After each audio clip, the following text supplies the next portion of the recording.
나 잠시만 다녀올게. 안녕하세요. 그냥 듣자 채널입니다. 오늘도 눈은 쉬게 하시고 편안하게 귀로만 들어주세요. 오늘은 초록색 조끼 한 벌에 담긴 할머니의 이야기를 들려드립니다. 지금 시작합니다. 새벽 6시 30분. 세상이 아직 어둠 속에 잠들어 있을 때 영자 씨는 조용히 눈을 뜹니다. 올해 나이 62. 거울을 보면 어느새 엄마를 닮아가는 자신의 얼굴이 보입니다.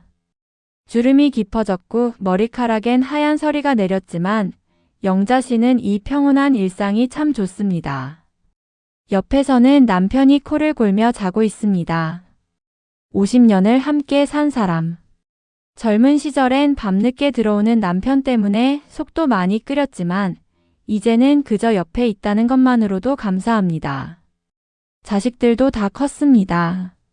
큰아들은 서울에서 회사를 다니고 작은 딸은 부산에서 가정을 꾸렸습니다. 명절이면 찾아와 떠들썩하게 밥 먹고 가는 게 전부지만 그것도 행복입니다. 영자 씨는 남편을 위해 보리차를 끓입니다. 늘 하던 일. 설거지를 하고 화분에 물을 주고 창문을 열어 환기를 시킵니다. 이렇게 하루가 시작되고 이렇게 하루가 끝나는 평범한 일상. 지난달에는 남편과 함께 동네 경로당에서 하는 파크 골프도 배웠습니다. 처음엔 공도 제대로 못 쳤지만 이제는 제법 실력이 늘었습니다. 여보, 우리 이제 할 일도 없는데 이렇게 놀면서 살아야지. 남편이 웃으며 했던 말이 영자 씨의 마음을 편안하게 했습니다. 그래요. 이제 우리 편하게 살면 되는 거지요. 그런데 말입니다. 한 달 전쯤이었을 겁니다. 큰 아들이 손주를 데리고 집에 들렀을 때의 일이었습니다. 엄마 잘 지내셨어요? 요즘 날씨가 갑자기 추워져서 걱정했어요. 아들의 얼굴은 언제나처럼 밝았지만 영자 씨의 눈에는 뭔가 달라 보였습니다. 얼굴이 좀 상해 보였고 눈 밑에 그늘이 져 있었습니다. 너 요즘 힘들지? 괜찮아요, 엄마, 괜찮아요. 아들은 웃으며 손사래를 쳤습니다. 하지만 엄마의 눈은 속일 수 없는 법이지요. 그날 저녁 손주인 민준이가 영자 씨에게 다가왔습니다. 14살. 올해 3월에 중학교에 입학하는 아이입니다. 할머니. 민준이의 목소리가 작았습니다. 우리 반 애들 다 새 패딩 입고 다녀요. 근데 저는 작년 거 입어야 돼요. 소매가 짧아져서 손목이 다 보여요. 민준이가 소매를 걷어 보였습니다. 정말로 성장기 아이답게 팔이 훌쩍 자라 있었습니다. 지난주에 준호가 제 패딩 보고 물어봤어요. 민준아, 너 그거 초등학교 때 입던 거 아니야? 창피해서 아무 말도 못했어요. 아빠한테 말했더니 올해는 돈이 없대요. 민준이의 목소리는 작았지만 그 속에 담긴 서운함은 컸습니다. 영자 씨의 가슴이 철렁 내려앉았습니다. 아이고, 우리 민준이. 할머니가 사줄게. 할머니한테 돈 있어. 정말요, 할머니? 민준이의 눈이 반짝였습니다. 하지만 그날 밤 영자 씨는 통장을 들여다보며 한숨을 쉬었습니다. 국민연금에서 나오는 돈이 전부였습니다. 남편 병원비에 생활비에 관리비까지 내고 나면 남는 게 없었습니다. 다음 날 영자 씨는 몰래 백화점에 갔습니다. 학생들이 많이 입는다는 브랜드 매장. 젊은 점원이 친절하게 다가왔습니다. 어떤 걸 찾으세요? 중학생 남자아이 패딩이요. 요즘 학생들이 많이 입는 걸로요. 아, 이 제품이 요즘 제일 인기 많아요. 가격은 35만 원이에요. 35만 원. 영자 씨는 가슴이 철렁 내려앉았습니다. 통장 잔고를 생각하니 눈앞이 캄캄했습니다. 좀 더 저렴한 건 없나요?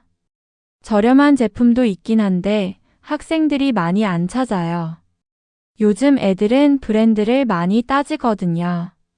영자 씨는 아무 말 없이 백화점을 나왔습니다. 집으로 돌아오는 버스 안에서 한참을 생각했습니다. 그날 밤 영자 씨는 잠을 이룰 수가 없었습니다. 천장을 바라보며 이런저런 생각이 꼬리를 물었습니다. 내가 젊었을 때는 말이지. 애들 옷 한 벌 사주는 게 그렇게 기뻤는데 이제는 그것조차 마음대로 못하는구나. 영자 씨는 민준이의 얼굴을 떠올렸습니다. 중학생이 되는 손주가 친구들 앞에서 기죽지 않고 당당하게 웃는 모습을 보고 싶었습니다. 다음 날 아침, 영자 씨는 결심을 했습니다. 남편이 일어나기 전 조용히 핸드폰을 켰습니다. 인터넷을 뒤적이다가 한 글을 발견했습니다. 시니어 등하굣길 안전 도우미 모집. 구청에서 운영하는 노인 일자리 사업. 월요일부터 금요일까지 아침 7시부터 9시까지. 한 달에 27만 원. 영자 씨는 계산기를 두드렸습니다. 27만 원. 패딩을 사려면 한 달로는 부족했습니다. 최소한 2달은 일해야 했습니다. 2달. 그때까지 민준이가 참고 기다려줄 수 있을까? 하지만 다른 방법이 없었습니다. 영자 씨는 다시 검색을 시작했습니다. 그리고 또 다른 공고를 발견했습니다. 아파트 택배 정리 도우미 모집. 오후 2시부터 5시까지. 한 달에 25만 원. 영자 씨의 손이 떨렸습니다. 아침 27만 원, 오후 25만 원. 합치면 52만 원. 한 달이면 민준이 패딩을 살 수 있었습니다. 하지만 문제가 있었습니다. 아침 7시부터 9시, 오후 2시부터 5시. 하루에 5시간을 밖에서 일해야 한다는 것. 영자 씨는 망설였습니다. 62의 나이에 하루 5시간을 일할 수 있을까? 무릎도 요즘 자주 쑤시는데. 하지만 민준이의 얼굴이 떠올랐습니다. 소매가 짧아진 패딩을 입고 친구 앞에서 고개 숙이던 손주의 모습. 영자 씨는 결심했습니다. 할 수 있어. 나는 아직 할 수 있어. 다음 주 월요일. 영자 씨는 먼저 구청을 찾아갔습니다. 노인복지과 문을 열고 들어서니 비슷한 나이대의 어르신들이 여럿 계셨습니다. 신청서를 작성하고 간단한 면접을 받습니다. 어르신 건강은 괜찮으세요? 추운 날씨에 밖에 서 계셔야 하는데요. 담당 공무원이 걱정스러운 얼굴로 물었습니다. 괜찮아요. 저 아직 팔팔합니다. 영자 씨는 웃으며 대답했습니다. 그럼 이번 주 금요일부터 출근하시면 됩니다. 동네 초등학교로 배치해 드릴게요. 금요일 아침 6시 반까지 구청으로 오시면 안전교육 받으시고 조끼 받아가시면 됩니다. 구청을 나온 영자 씨는 바로 아파트 관리사무소로 향했습니다. 택배 정리 일자리 신청하고 싶은데요. 네, 어르신. 이번 주 금요일 오후 2시부터 나오시면 됩니다. 집에 돌아와서도 남편에게는 말하지 않았습니다. 여보, 내가 요즘 경로당 친구들이랑 아침 운동 나가기로 했어. 건강도 챙기고 친구들도 만나고 일석이조지 뭐. 남편은 그냥 그러라며 고개를 끄덕였습니다. 그날 밤, 영자 씨는 부엌 식탁 위에 메모지를 놓고 연습했습니다. 여보, 오늘 경로당에서 나들이 간다고 했지? 점심은 냉장고에 있는 반찬으로 먹어요. 저녁 전에 들어올게요. 거짓말을 연습하는 자신이 낯설었지만 어쩔 수 없었습니다. 금요일 아침, 영자 씨는 새벽 6시에 일어났습니다. 남편이 깨기 전에 조용히 옷을 챙겨 입었습니다. 두꺼운 패딩에 목도리를 장갑을 꼈습니다. 부엌 식탁 위에 쪽지를 남겼습니다.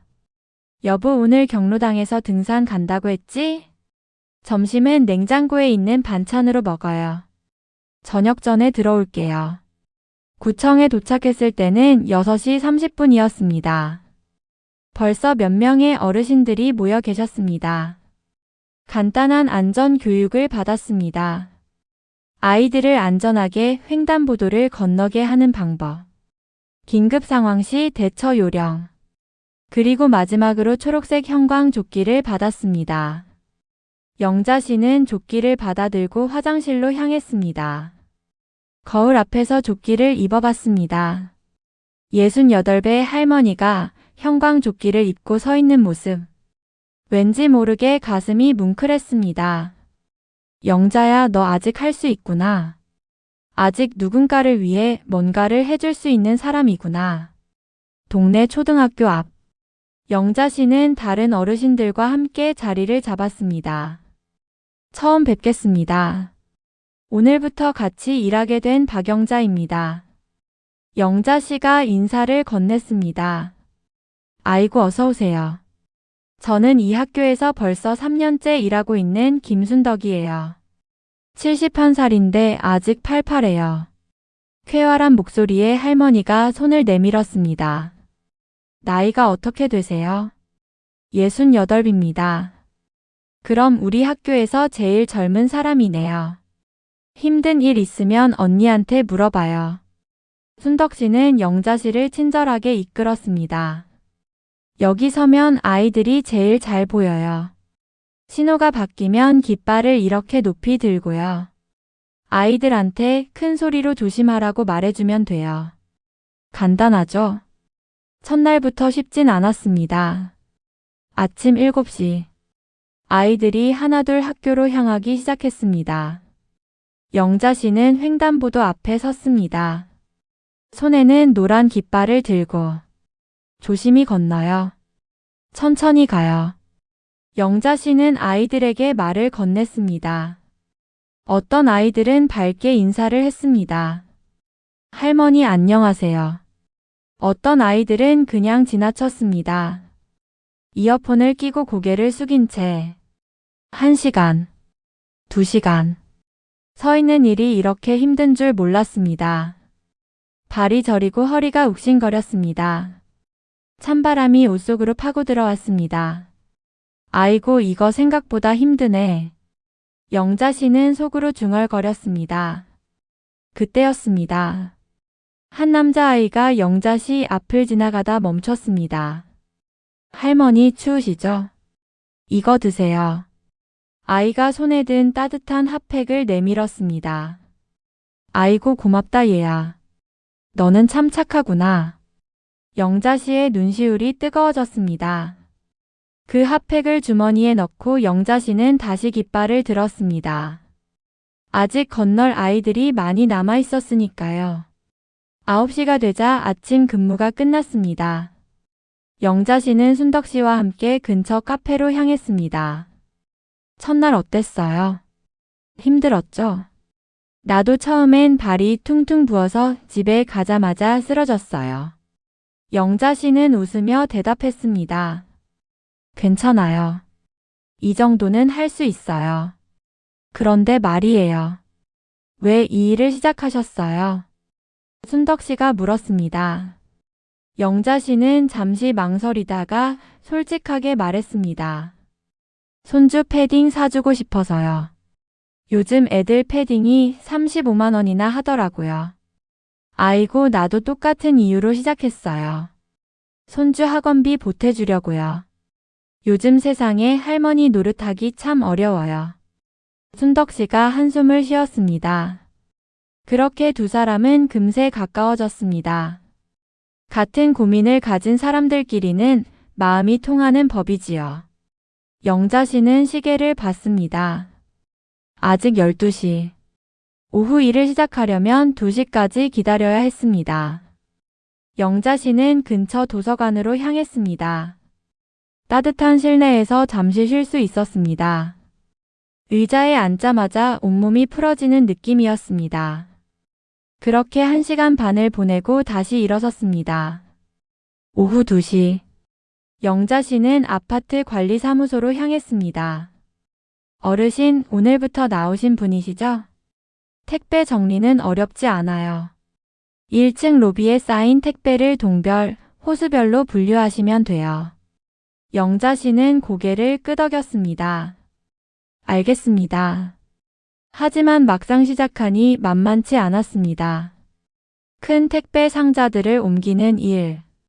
허리를 숙였다 폈다 하는 동작이 반복됐습니다.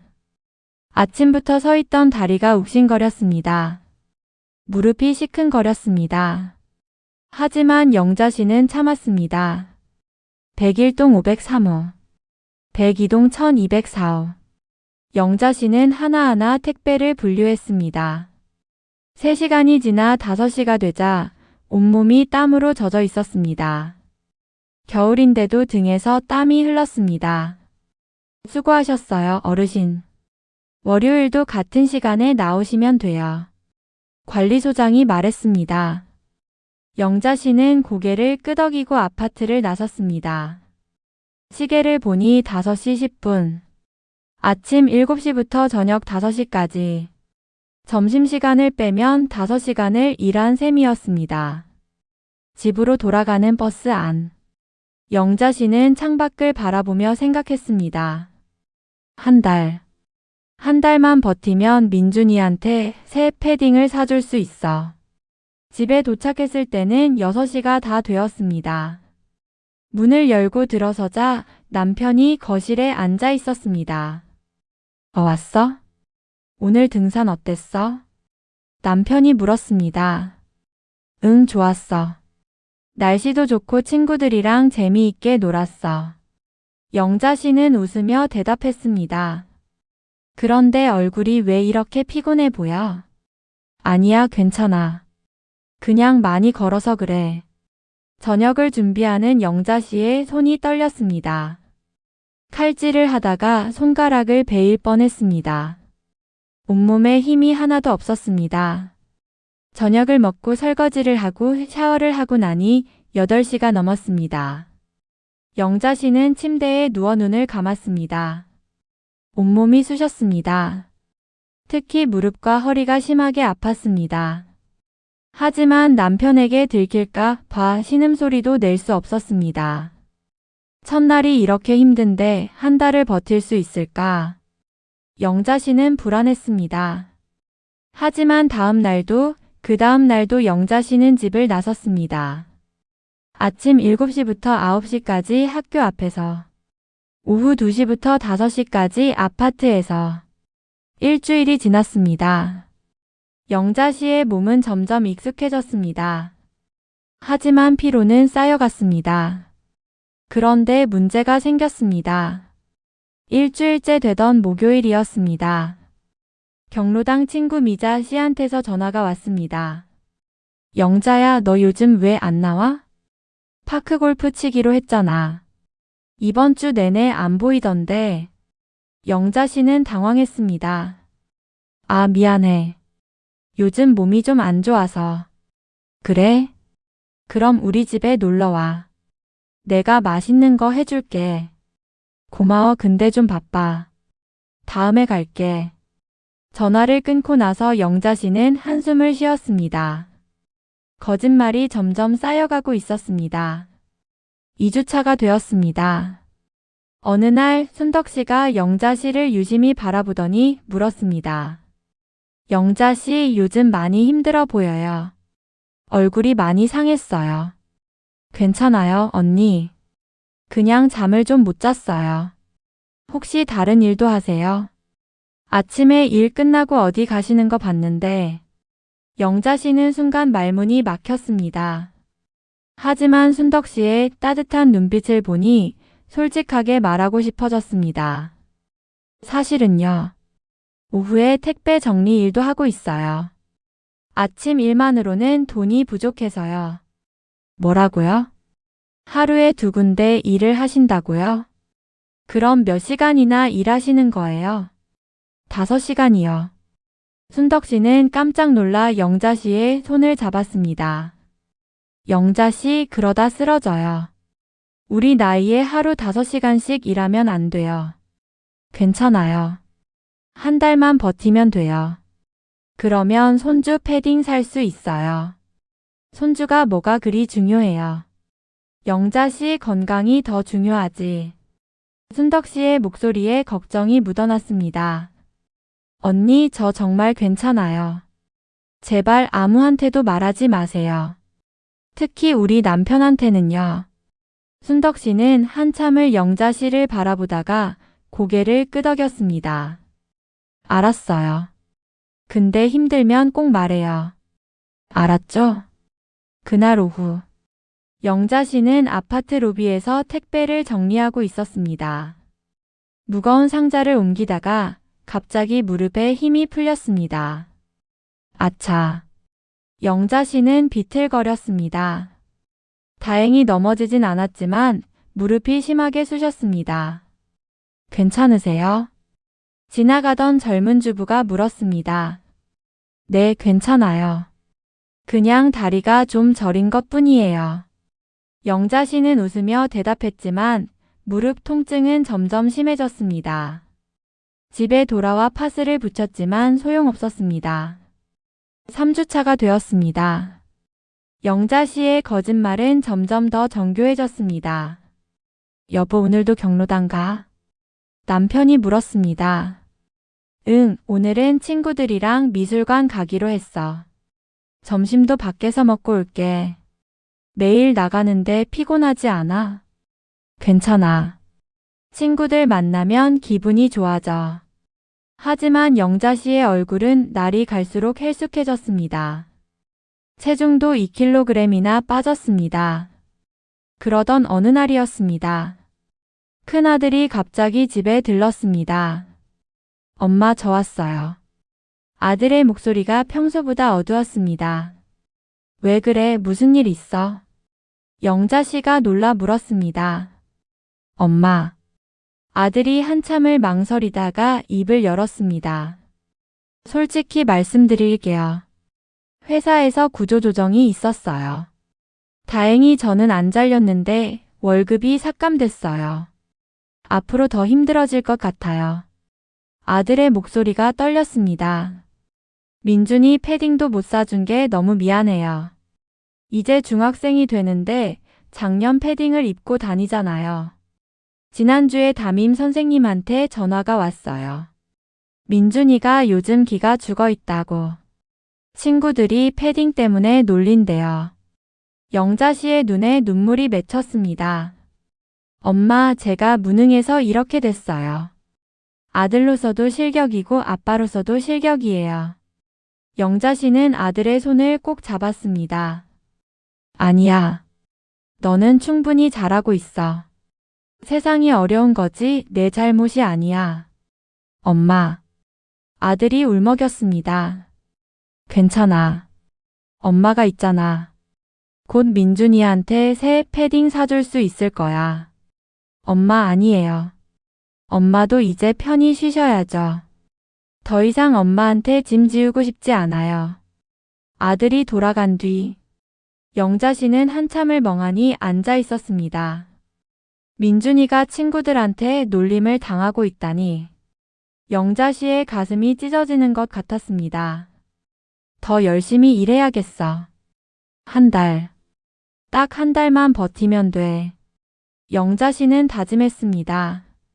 다음 날부터 영자 씨는 더욱 악착같이 일했습니다. 무릎이 아파도 참았습니다. 허리가 쑤셔도 참았습니다. 4주차가 되던 어느 날이었습니다. 갑자기 날씨가 더욱 추워졌습니다. 한파주의보가 내려졌습니다. 영자 씨는 평소보다 옷을 더 껴입었습니다. 하지만 추위는 옷을 뚫고 들어왔습니다. 학교 앞에서 아이들을 건너게 하던 중이었습니다. 갑자기 눈앞이 핑 돌았습니다. 어지러웠습니다.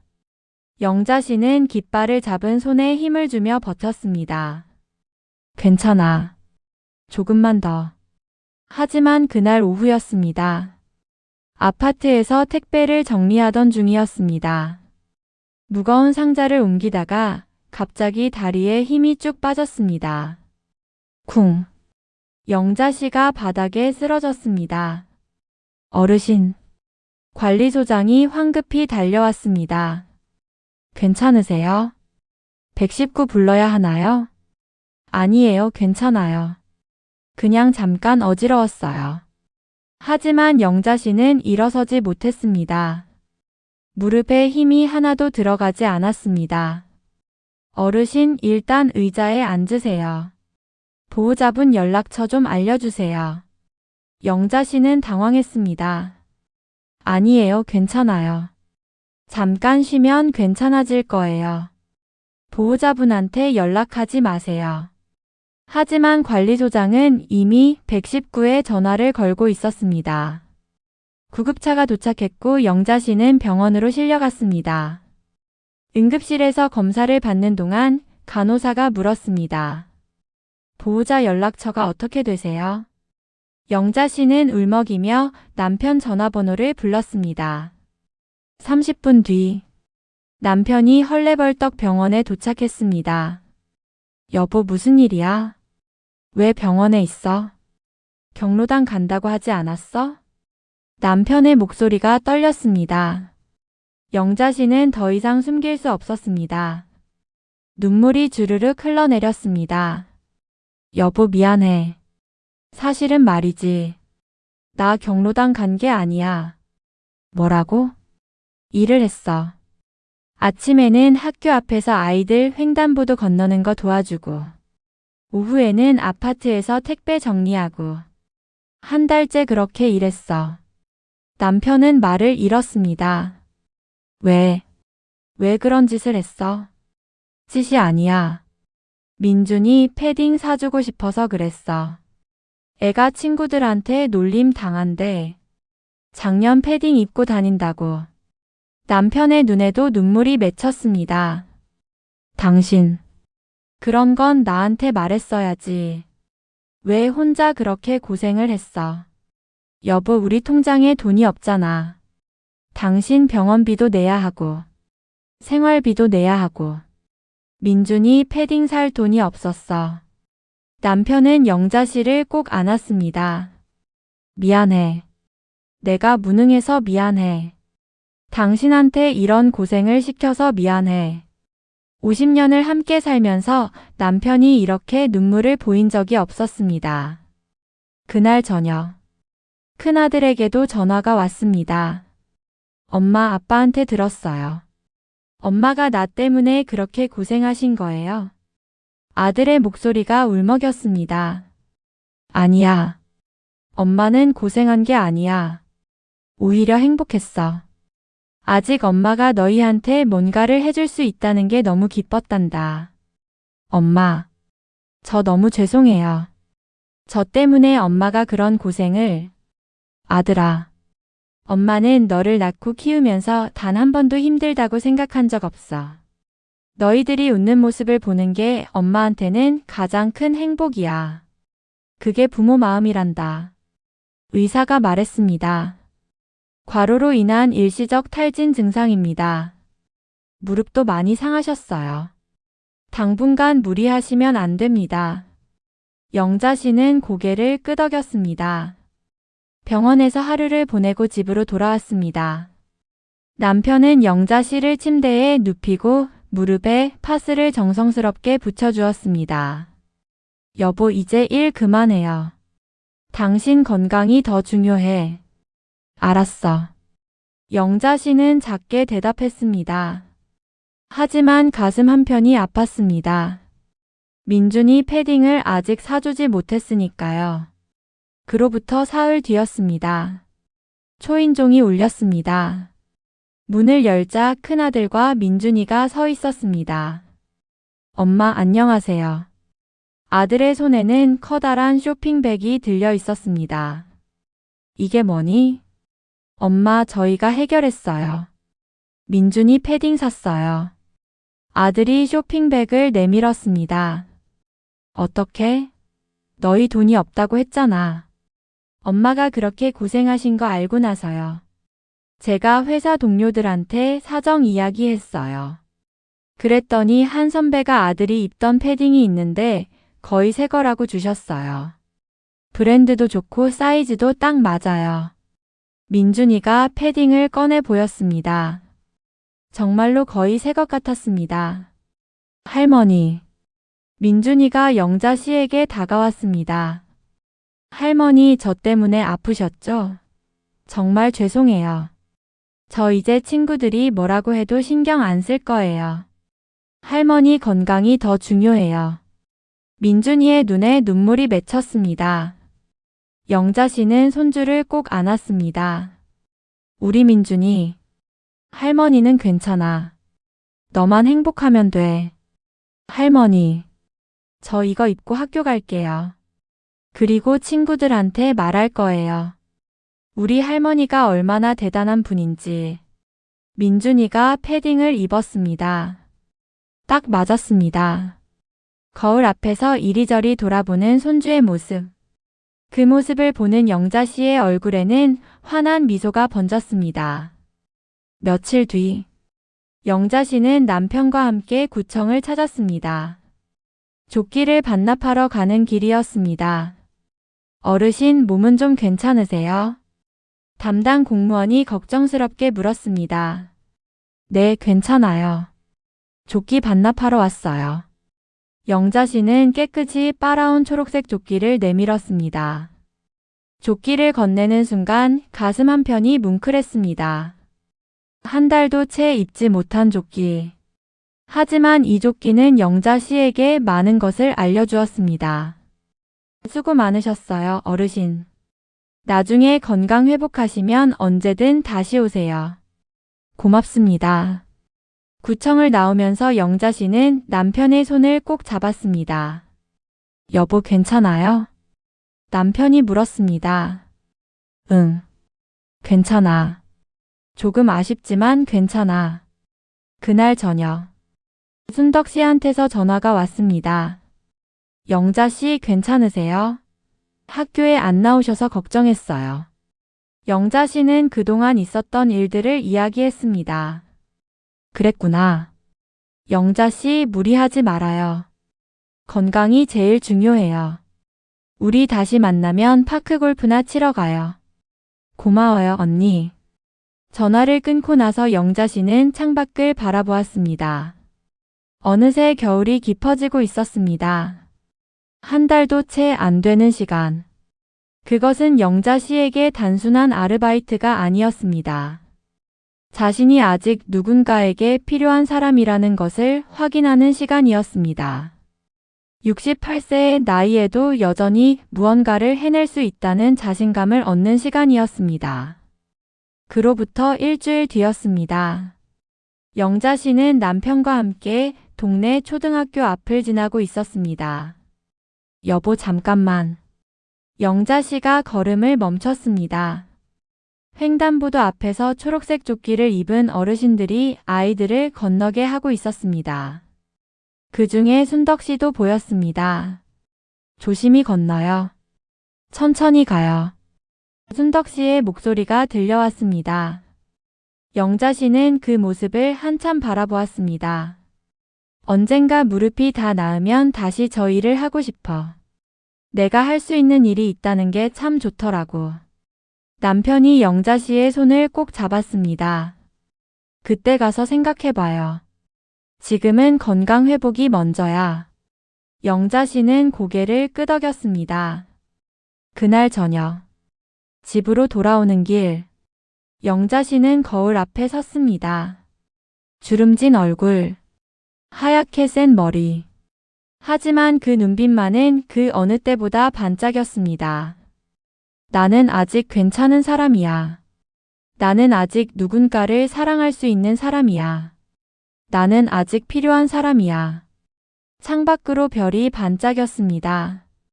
영자 씨는 창문을 열고 밤 공기를 들이마셨습니다. 차갑지만 상쾌했습니다. 내일도 좋은 날이 되겠지. 남편과 함께 산책하고 손주의 웃는 얼굴을 떠올리는 하루. 그런 하루면 충분히 행복한 거지. 그냥 듣자 가족 여러분. 혹시 여러분 중에도 영자 씨 같은 분이 계시지 않으신가요? 자식을 위해, 손주를 위해 조용히 자신을 깎아내며 사랑을 실천하는 분들. 여러분은 정말 대단한 분들입니다. 여러분의 그 사랑이 얼마나 귀한지 여러분 스스로는 잘 모르실지 몰라도 분명히 누군가는 알고 있습니다. 그리고 감사해하고 있습니다. 오늘 이야기 어떠셨나요? 듣기 좋으셨다면 구독과 좋아요 눌러주세요. 저에게 큰 힘이 됩니다. 그럼 앞으로도 좋은 이야기로 찾아뵙겠습니다. 감사합니다.